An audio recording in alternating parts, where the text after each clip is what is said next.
No, but yes. Three, two, one, and we are here. And we're here, we're live. It's From- happening. Somewhere not in central London. From a very top secret location. Very, very, very top secret. And for anyone that is watching, you can see that we are not just Dean and Monica. We are also Benja. Hola, everyone. Thanks for the invite, guys. Yeah, in case you didn't know, the last couple of episodes we've done, we've invited people to be on the stream, but they've called in. So we were able to keep them in a guest space, Okay. in the internet, and then bring them in at the last minute. But you're stuck with us today. Yes, I'm so happy to be here and to be again in your studio. Yeah, the cabin. So Benja made it to cabin Mark 1 back in the day. It must have been 7 or 8 years ago. Yes. It's a long time. Yeah, amazing. So what are we doing today? What are we covering today, Monica? Well, today it's all about flavors. So what is the essence of flavor? I think we are, discussing the third episode of the first season of Perspectives. So for those who haven't watched it, please go and watch it on the Campari Academy website. And we'll give you a little taste now, actually. Yeah, we might play the trailer of Perspectives so you get a perspective on perspectives. And then Dean can practice how many times he can say perspectives in a sentence that actually makes sense. Yeah. What? Does that not make it? This made sense, but it will... Oh, okay. In future, we have to Exactly. make sense out of the perspective chat. The food system is very broken, so flavor has been compromised, and that's quite fucked up.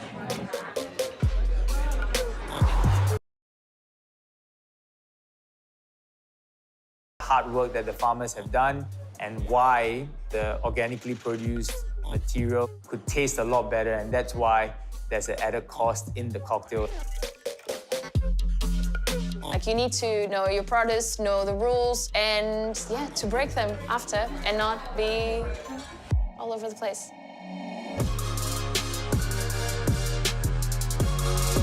There's this urban myth that you have to have all of fancy toys to be able to make delicious wrong.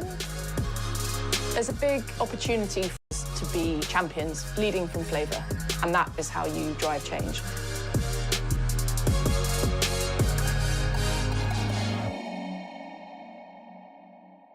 Stream.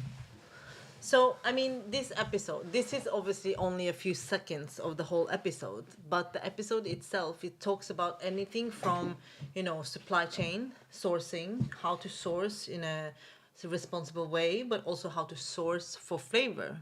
It talks about the kind of different approaches different bartenders or different people have to that topic. And it talks about what you do afterwards when you have your ingredients, which techniques you can use. Is technology always a plus? Not always, I would say. And also it just discusses the bartender's responsibility to make changes if necessary. If you see that something is not working, if you see that ingredients that you're using maybe is not possible to get, Or it's not possible to get it sustainably. You're with the best possible flavor. Because I noticed you in the long form of the video commented on how much you love strawberries, but yes, they have to be exactly at the right time of year.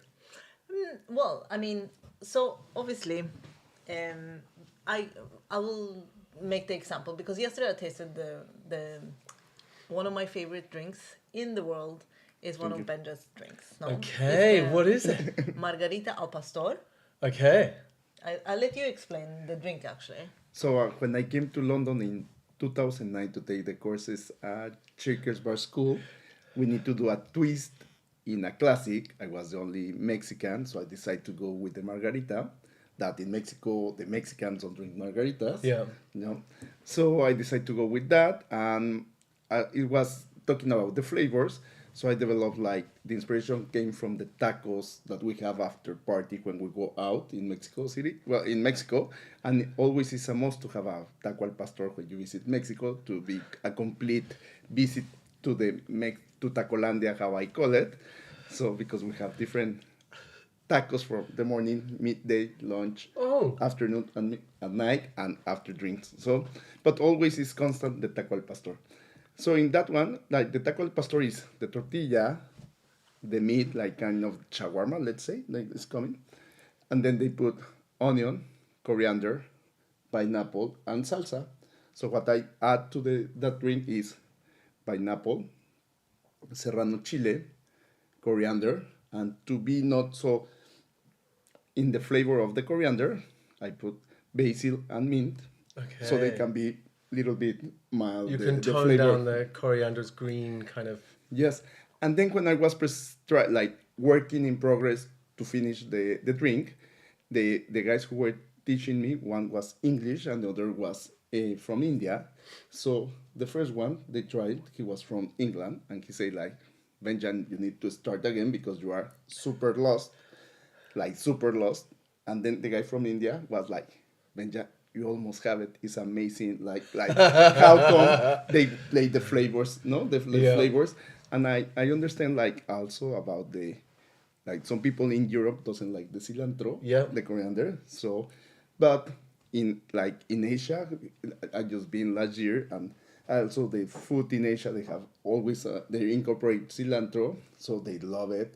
Or in India, it's like kind of the flavor of the chutney Yeah. that they have for the meal. So it's always like we have a in one get chief like Margarita al Pastor galore. I say like no, let's do more of this margarita, and at the end we make like in the minute like 3 times what we thought we were doing. Yes. Oh wow.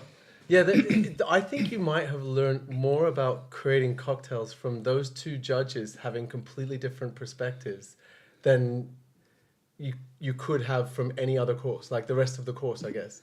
Yeah. Because that's the first thing you need to learn, that not every guest is the same. You can't make the same drink for everybody and keep them all happy. Not everybody likes a Manhattan, right? No, of course, except for, I mean, you love them. But so too. my point here with the pineapple specifically, if I swap out the strawberries for the pineapple in this instance, when you grow up in Europe, or especially Northern Europe like me, you don't get pineapple that tastes like pineapple. So I was 20, I think, 3 the first time I tasted a pineapple in a country where the pineapple grows. Yeah. So it tasted like a pineapple. And I had a bite and I was like, oh, wow. Okay, I get it. And also, when you go to, for example, Latin America or South America, you taste the pineapple and it makes perfect sense why someone created a pina colada. Because pineapple will have naturally all of those flavor profiles within itself. So it's like, wow. And this is my point in the episode, is that, yes, you can get pineapple, you can get strawberries 365 days a year from the supermarket, but it doesn't taste anything. So for me, I would rather limit the time that I can eat and enjoy and work with those ingredients, but have them full of flavor. So you'd prefer to have a more seasonal bar with more seasonal cocktails, like that your cocktails constantly change on the menu, and that's as a result of constantly looking for the best possible flavor at that moment. Yes. I guess. So for us, we use ingredients in their natural season, and we apply techniques to lengthen the time that they are available to us. So we would never use them fresh outside of the season. But if you want to work seasonally, you have to also, in my opinion, obviously other people might disagree, but you have to accept and incorporate techniques into that conversation. So like, for example, for 3 weeks, you'll have fresh strawberries and use them for all it's worth. But then for the rest of the year, you have to preserve, pickle, make a jam, make a wine, make any kind of way of preparation so that the strawberries can be available to you 365 days, but not fresh. Yeah, it's not the fresh strawberry; it's the flavor of strawberry that you're leaning on outside season. Yes, and also I would say that sometimes, for example, if you use Manhattan, like your favorite drink as an example, like if you, when it's cold outside and you think, oh, I would like some strawberries, I would like some cherries, do you actually want the fresh cherry, or do you just want the warming side of the cherry? And you kind of like, oh, the maraschino cherry that you put inside, or if you added some cherry wine to the mix, or you infused the vermouth with cherries when it was in season, and now 6 months later. For me, with the you're Manhattan, taking- I like a cherry that's been steeped, that's been cured, that it not necessarily the fresh ones. Fresh ones are great, but but not there's too much inconsistency in them. Like, I'm really focusing on the vermouth and the whiskey. Yes. You know, So- it's also something I don't have to clean up after. I can come out here, open a fresh bottle of vermouth. There's a wall of whiskey, and I can make myself a Manhattan, and then I can rinse the things, put it in the dishwasher, and walk out. It's Yeah. part of the appeal as well. Yeah, and but I think that, you know, if you know ingredients, when you understand the ingredients that you're working with, you can. I know that it sounds very negative when you say like manipulate, but in the same way, like in your cocktail, you manipulate the flavors and the ingredients to work for you, and you allow yourself to the space to kind of work around it, so that, you know, this drink will probably not taste the same in London versus Tokyo versus Mexico City, but the overall flavor profile is the Yeah. same. So because you need to understand how to work within the framework of what you're trying to make. Yeah, it's like when I went with you 3 days ago to Taller, like you have the rhubarb, that is the 2 weeks of the year that you have available. So it was amazing. I have the opportunity to taste it. And we were talking that you change some of the cocktails like every 2 weeks, so you can have the ingredients that are available from those days. No, for those seasons. I will say 4 days. No. Definitely. And I think these like different bars or different bartenders or people have different approaches to it. But for example, we follow this natural season of the ingredients that we work with. So we follow some of the farmers, that same farmers every year.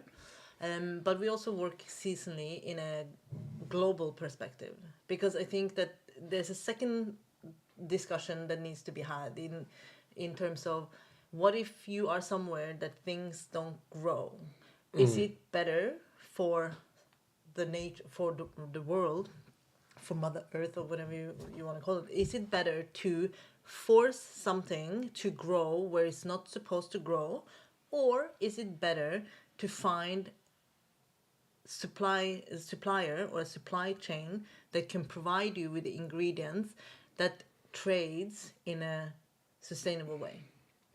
And if you look at the overall input versus output, it's better to find a good importer that Yeah. imports in an ecological way, in a fair way, and does the necessary steps, rather than using a lot of resources and energy, water, all of these things, to force something to grow in a greenhouse and then have. It's funny, your first mention was the aha moment for you was pineapples, when you tasted a pineapple that came from the place it was meant to be in. And the Victorians in England were very famously tried to grow pineapples here at great expense, trying to show off to each other how rich they were. And they developed some great greenhouse techniques, but they ended up just using unbelievable amount of resources and polluting everything around them. Some of the structures still stand, but that's a perfect example of how we've actually moved away from that to a better, more sustainable supply chain. I'd say supply chain. If we can get things here fast without polluting the environment, then obviously getting it from the source is better. I always used to say that the source, as in ketchup, the sauce tastes better at the source. Hard to portray on a video, but every time you go to a distillery, you taste something right where it was made, and it tastes better. Like the experience. Like Mexico is one of my cities that, or even all of Mexico, but certainly Mexico City, when everything that you taste is like, it's there. It's from that space. Everything is so flavorful and it's so unique. I can't seem to find anywhere that it can be replicated outside. Like you can't get tacos El Pastor that taste like Mexico outside of Mexico. I mean, you can't get tacos outside of Mexico. Yeah. It's like Mexico. No, you can get good tacos. It's just not the same. Yeah, it's this. I feel the same about Japan. You know, you go to Japan, and the subtlety of flavor. It's just, I don't know whether the air and everything is neater and cleaner and precise, but you end up getting a certain flavor from things in Japan that you can't replicate outside it. But this is yes, and this is kind of, there's been a lot of research done in the external elements that affects what you taste, because it does matter. There's a like famous, I don't know if it's a bartender urban myth, or when you teach your young bartenders, like the guests that goes to Greece for holidays, sits and drink uso in the sunset by the Mediterranean, loves it, brings back a bottle, and then in their living room in a rainy day in some English village or city and taste it, and it's like it doesn't taste the same. Yeah. Of course it doesn't, because what are you missing? You're missing the Mediterranean. Everything you're missing else. the sunset. You're missing. You're in holidays. You on holidays, exactly. It's also safe to Relaxing. assume that when they were trying something new like ouzo that they'd never tried before, they were also having like amazing salads with like fresh, crisp onion in it and like Mediterranean tomatoes, and their palate had a little bit like not fatigue, but it had been bombarded with all these other flavors that got them prepared. I like the fact that you're saying that Not you can fatigue. only enjoy ouzo if you have a fatigued palate. Yeah. Okay, of all the things in the world, you might notice there's not much pastis stuff on my back bar. It's one of my, I don't really drink it. I started bartending in Australia where they had black sambuca. Yeah. Yeah. Yeah, Sambuca, so slippery nipples and things. Like everyone was like, "Oh, can I get a shot of black sambuca?" Like Opal Nero was, and I poured so much of it that the smell. You'd come into work and I could. It was like the nightclub in particular had carpets.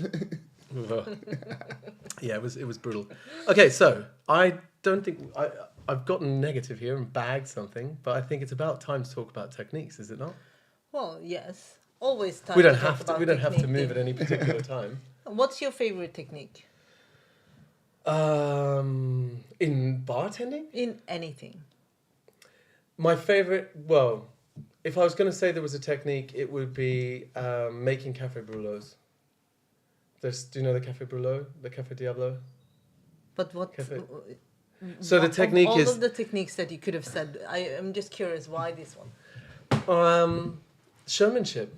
I like showmanship. Like, the first cocktail book, Jerry Thomas is doing a blazer. But like, if you get all the pieces, gadgets and showmanship.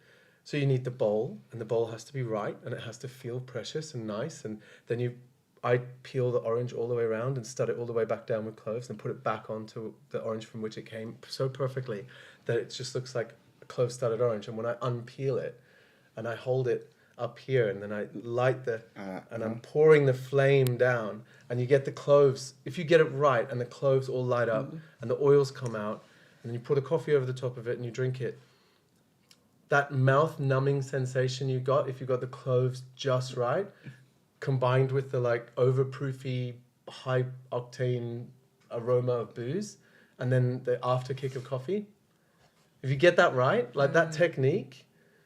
I don't know, there's so much going on. There's such a small amount of frame of time for you to get it right. It's like breakfast is harder to cook than a stew, because it's got to be precise. It's got to get the timing right. In front of people, there's so many things that could go wrong. So it's like live streaming, anything could happen.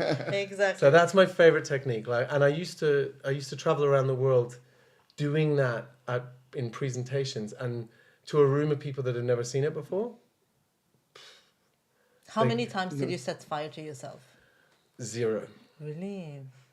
I'm impressed. 0 times. I didn't set fire to the bar. It worked most of it. I'm pretty particular about how I did it. I've lost my bowl now. I should actually hunt that back down. Have you set fire to yourself anytime? No. So I'm the only because one. I'm then. afraid. Oh, Because I'm what were you afraid. making? I was just teaching, like, no, I shouldn't say this. No, but when like, you're teaching, your brain is doing two things at once. Yeah, I was just teaching a class how to do it. Normally I do it like without any harm or whatever, but this time I was just being a little bit unconcentrated. But also you have to save face when this happens. So I like accidentally set fire to my arm. Thankfully I don't have any hair on my arm. So it was like, but then you can't also make a face. So you have to be like, no, this doesn't hurt whatsoever. I'm just gonna be like, Did you say, and this is what not to do? yeah, exactly. And Okay. then In this situation, like I involuntarily showed you what not to do, so just learn from me. This hurts like a so let's not do that. And then I put it out. no, I was very lucky. What did you do with Dan Which this day? week? Daniel Waddy. Oh yeah, okay.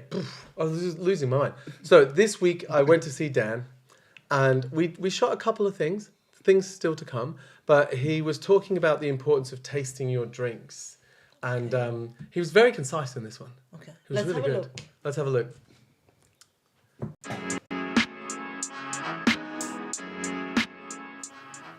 Hi, my name is Daniel and we are back in Satan's Whiskers today to talk a little bit about the importance of tasting our drinks. Now, as we saw from the previous couple of videos, no matter how much you practice and no matter how good you are at pouring, you are never going to be 100% accurate. And that means that unless your drink is entirely pre-batched, you're just tipping it over an ice cube, there is going to be variation in what you're doing. And that's fine. That is part of the joy of cocktails, is things being made in front of you from scratch. But that means that when you are making drinks in this way, you have to taste everything you are doing, because otherwise you will send out crap drinks. We know we can't pour 100% accurately, and that's before we even start making a mistake, picking up a wrong ingredient. The time to taste your drinks is when they're still in the tin after you've shaken them. Tasting something before you shake it is fine, but that's not going to give you the full picture of the sort of flavour at the end of it, because water is that vital last ingredient. So the time to taste, after you've shaken something, pour your strainer on, taste it, and then if I need to add a dash more lime to my daiquiri, I can do that while it's still in here. And once I've strained that, that will be nicely integrated there. But tasting doesn't just stop there with our cocktails. It applies to everything else we have on the back bar. Ultimately, if we don't just want these to be pretty bottles, if we want to be able to recommend them to our guests based on their flavour and their preferences rather than just on pretty labels and brand knowledge, we need to be constantly tasting what we're doing. And your palate is absolutely one of your sort of key sort of tools behind the bar. So, as it says in round building, bigger than the letters on the front, taste everything all the time. So that way you know what it tastes like, but also you're making sure that you're not going to charge someone 15 or 20 or 30 or more pounds for something that doesn't taste good enough, because your guests don't deserve that and your business doesn't deserve that. So thank you.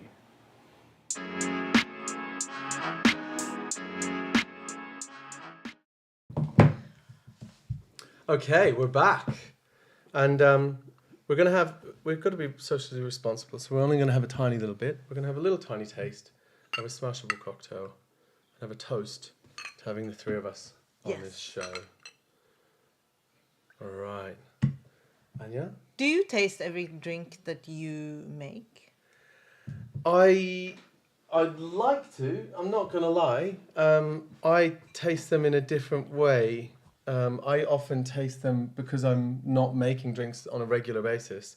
I often taste them before I shake them or stir them, and hope that my brain is still kind of able to get the shake and dilution right out of feel, if that makes sense. So I'm tasting it with the perspective that I want it to taste stronger, sweeter, slightly more intense than I need it to be when I stir it or strain it. Does that make sense? So, So opening up for the discussion of when to taste, before or after shake or stir. I would say that you taste before, because if you want to correct something, you do it before you do it. Yeah, that's what I do. Yes. That's what I do. And then like the preparation should be more or less like cycling. No, if you know, you know. Yeah, well, and also if I taste something and it's like, oh, the taste is good, but this needs a bit more dilution, particularly if someone, I know some people are like, oh, this is a bit strong. I make a lot of drinks for different people, and one person might think that's a bit too strong, and actually just diluting the batch that tiny bit more softens it, brings out more sweetness for them, and they're happy with that. I would even split and stir one way and stir another the other way, depending on the guest. But I do have to say that I'm not making drinks constantly across a pass all day. So my brain is kind of wired to assume that my skills are blunt. Does that make sense? That I'm not sharp anymore. All right, cheers. Cheers. Thanks for coming. What are we drinking? Cheers. We're drinking this super smashable cocktail. It's like, we started with like the original RTD, and this is the latest RTD that I've not yet tasted. It's Marquez de Mata something VSOP, Campari. It's got vermouth, black walnut, and coffee. And it says, keep refrigerated, pour over ice before serving. Right? So basically a coffee Negroni. So you try it before you bought it? I tried it actually. A few times. Well, I mean, I do think that it's important. It's depending like how you make cocktails, it's important to taste always. Because even if you are a bar that do batching or pre-batching, at some point someone needs to taste what is being made. Because if you don't taste, there's no way that you will know, have I made a mistake?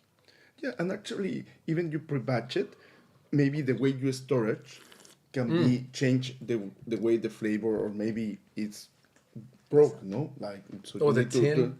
Yeah. Someone could have muddled coriander into the tin. You're making a drink for someone from the UK. Ooh, save that one. There's coriander in that. You notice, I have it in the tea. Oh, yeah, exactly. Like, I've had that before where I took what I perceived to be a clean tin, built drinks into it, and then only to find that there was mint in a drink that had no mint in it. Yeah, and it's funny because you remember last year when we judged this competition together, Yes. and it was this in one of the last rounds. It was kind of like a mystery box challenge, and a lot of the competitors there, they didn't actually taste their ingredients until they came a little bit later in the drink making stage. Because I was talking to one of them, and he said that, I just assumed that the ingredient was going to taste the same here that it tastes back home. Oh my! And I was yeah, like, exactly. And that's the sorry, fundamental no offense, but like core. it's a very rookie mistake not to taste. If you are in a setting, Was where it a high-level competition?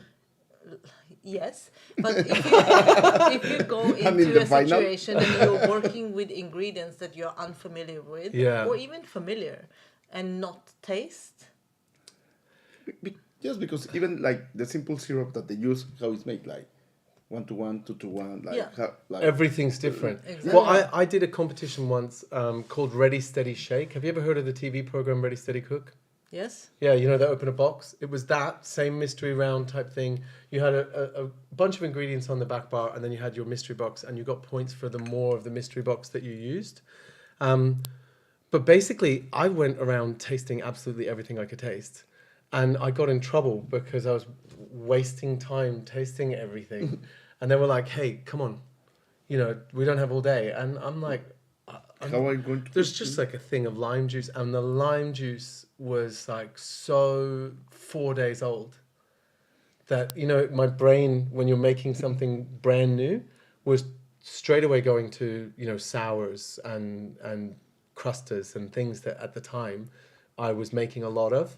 So I was definitely going to use citrus. And if I hadn't tasted it, would have been a very different competition. And there was no time to juice fresh lime or anything. So I had to completely shift what my mind was going towards. Yeah, it's super important, especially in a competition environment. Do you taste the ingredients new ingredients that's been prepared by your staff before you start shift? What do you mean new ingredients? So I don't know. So say for example, you've got lemon juice, lime juice. You've got things that have been prepared that day that are fresh. You taste them as you come on, or you're there all the time. I'm there all the time. What do you mean? Like, I used to start my shift, roll in, and the barback will have made a bottle of lime juice, a bottle of lemon juice. That would all be there. I mean, sure, like we all do open and we do close together. So Okay, it's, okay. But sure, the limes will taste different throughout the years. But also, like, this is the kind of beauty of having drinks or a menu that changes every day, no? So it's, you always adjust. But sure, like the first thing that we do, and it's the essence of everything we do, is that when ingredients come in, you taste them, and then you decide, based on what you taste, which kind of preparations you're going to apply to the ingredient. And then after you have done that and the prep is done and it's kind of ready to be used into a drink, you taste it again, and then you say, it's developed like this, so this would be perfect for this kind of drink. Yeah. Or this will be perfect for this kind of drink. Or this, depending on, because there's always variables, no? Like, for example, this year, when we get the forced rhubarb that you tasted, it's very high in liquid this year, and it was quite sour. It has a lot of acidity compared to, for example, last year was very sweet. Wow. So the way that you would manipulate, So I don't know, work with the ingredient. I'm assuming you're going is to cook it off slightly- a sugar type thing to get the flavor out. No, because I never, ever, ever add any heat. I hate Really? adding temperature takes away flavor. Okay. away Is that why you have a nuances. rotary evaporator? No, because that's a different technique again. Okay. I would never put a rhubarb into a rotovac. No. But I mean, if you're trying to get the flavor, how do you get the flavor out of a sour rhubarb, or do you run with sour? I run with sour in a way that, like, no, I want I want to be as close as rhubarb itself when the cocktail comes on, or I want to make something that allows the rhubarb to shine. So, for example, in this year we did kind of a milk punch style drink, but with Greek yogurt. Okay. So it's creamy, but it has a lot of acidity. It's not Yeah. sweet. It's, and then you work with the other ingredients like the spirits and all of these things to kind of break it apart and then rebuild it into what you want, the picture that you want to nice. paint. But it depends. But yeah. Benj, when you get ingredients in, do you have a set menu already, or are you getting new ingredients in, tasting them with the team, and then going from there?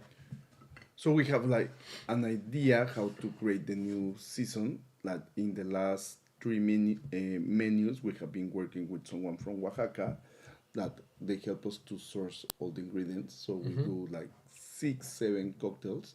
So also we try to use the season of the year that what they are going to produce. But yes, we try it. But for sometimes, like in the first one, we learned like they were like, okay, we are going to use this kind of mushroom. Like everyone, okay, looks amazing because she showed what will be available, and yes, for this one. So someone make one cocktail, but then the day when we went to try to learn how to pick it up, and was almost like lottery how to look like for the mushroom, like how you need to walk. Like we walked 3 hours and I didn't find anyone because you need to look over the leaf, and the only one that, yes, I found one, but because I realized that I smashed it, I didn't see it because you need to be cleaning the leaf. But yes, and we realized it was super hard, and we need a lot of kilos to get that. So it was like crazy, and a mistake that we make, like thinking that will be maybe like lemons, like for us, like limes, like it's easy. And you need to also have the perspective, know also about the seasonability, also how to get the sourcing and how to use that ingredient. Like sometimes it's very limited or difficult, or how amount of time to get what you want to incorporate in your recipes.